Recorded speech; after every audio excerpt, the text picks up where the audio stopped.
Welcome to the Angus Report, a news program for cattle producers. From American Angus Association headquarters in St. Joseph, Missouri, we bring you the week's top headlines. We reflect on the first half of the year, the state of the cattle business, and future expectations. Feeders signal demand for quality cattle. We discuss how to capture those premiums. We travel to North Dakota for coverage of the Cattlemen's Boot Camp. Then it's off to the Oklahoma Panhandle to visit with a commercial cattleman garnering more for his Angus genetics. This is the Angus Report. Hello, I'm Bob Cervera. And I'm Crystal Albers. Our top news this week. While cattlemen enter the second half of 2013, more favorable weather conditions in much of the U.S. offers a hopeful outlook for cow herd numbers and feed supplies.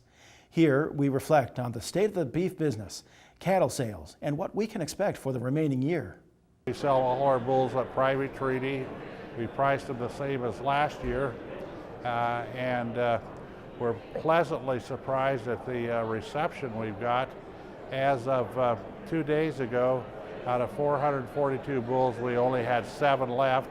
The bull sales were the best I can remember for several years. Demand has been extremely good for known quantity cattle that had the genetic predictions that would hit the targets of calving ease, early growth, end product merit, and maternal function that would replicate the whole process. And so in my own family's operation, we have seen unprecedented demand. It's been exceptional. We were really blessed and fortunate that we had our best bull sale ever, and we're able to sell all of our bulls. But you know, from a regional standpoint, as the bull sale season went on, the effects of the drought was sure seen in bull sale averages around our area. I think the biggest thing that we saw this year was that people are looking for programs, they're looking for customer service, and that they see the value of genetics probably more than ever. I'm probably as optimistic as anyone can be about the fundamentals of this business. We're going to have tight supplies, solid demand going forward, and I think we're going to see price levels like we are today, historically high levels for the next 4 to 5 years at the very least. Optimism is high among many cattle producers in the country, given improved moisture conditions in almost half of the U.S. But producers in the West and Southwest continue to feel the sting of higher than normal temperatures and little rainfall. According to the U.S. Drought Monitor, New Mexico has experienced the driest 12 months on record, and nearly the entire state falls within the 2 worst categories for drought. Meanwhile, conditions in Colorado have deteriorated, influenced by summer heat and the continued threat of fire, as overall grass conditions decline along the Front Range. Arizona and Nevada also report worsening drought in the latest U.S. Drought Monitor data. Visit droughtmonitor.unl.edu to access the report for your region. The U.S. Senate passed comprehensive immigration reform June 27th, the first of its kind in a generation.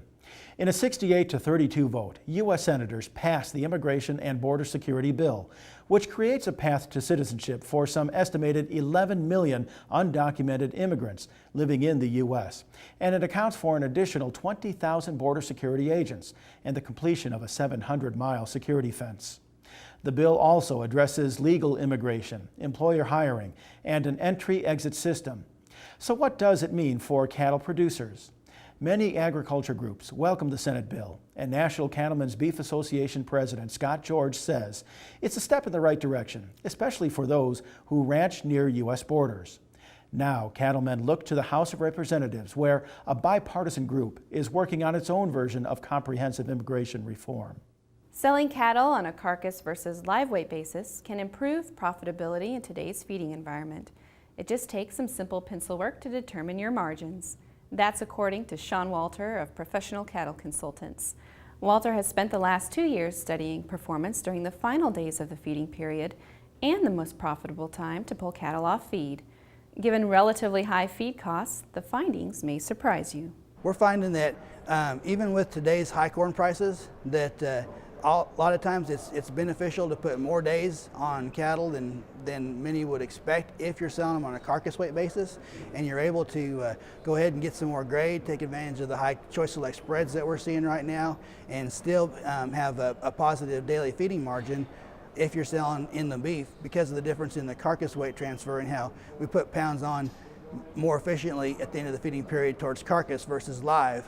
like especially the difference between the live margin and the carcass margin, is a difference in profitability of $14 to $16 easy between when they're selling them versus when they should have sold them or where they could have sold them on a carcass weight basis. If you're trying to hit the high quality market, that you really still need to be tuned into what those margins are, but you need to also make sure that you're evaluating and putting the value on each day's gain based on the additional quality grade that you're able to put on at the same time, and not just the additional weight and the cost of that gain. Alberta is the heart of Canada's beef country, and in early June, food service professionals from throughout the country gathered there to explore the beef industry and better understand the steps involved to produce top quality beef. Certified Angus Beef hosted the educational event where 40 retail, restaurant, and food service distributor partners traveled from all corners of the country to meet with ranching, feedlot, and packing partners and learned about the average 760 days it takes to produce beef from start to finish. Canada ranks as the top international market for the Certified Angus Beef brand, where sales currently account for more than 35% of the brand's international business. Visit CertifiedAngusBeef.com to learn more about the brand and its educational efforts that encourage understanding between retail and the ranch. Visit Angus.org to continue watching this episode of the Angus Report. On farms and ranches across America, where reputation is more than a name, where the science of healthier animals is a way of life, it's the responsibility that drives who we are and what we do. Every decision, every day. At Merck Animal Health, we are dedicated to improving the health and well-being of animals through innovative science-based solutions. Products, treatments, and services that help ensure a dependable, affordable food supply. From cattleman to consumer, from farm to family, we're with you every step of the way. We work where you work. What drives you drives us. It's your livelihood and our responsibility. Join the team, the Beef Quality Assurance Team. Getting BQA certified shows you're committed to practices that produce the highest quality beef in the world. And by visiting BQA.org, you can take the online certification course at a time that fits your schedule and from the comfort of your home or office. You'll also find lots of helpful tips on improving animal health and animal handling practices. Get certified, BQA certified, because it's about doing the right thing. Visit BQA.org today and become a member of the BQA team. 44 Farms. Whether you sell by the head, by the pound, or on the rail, 44 Farms Genetics provides premiums and profit for cattlemen. 44 Farms, focusing on calving ease, maternal efficiency, and end product value. 44 Farms has the genetics to improve your bottom line. Attend the 44 Farms sale October 26th in Cameron, Texas, selling 225 balanced trait bulls and 100 females.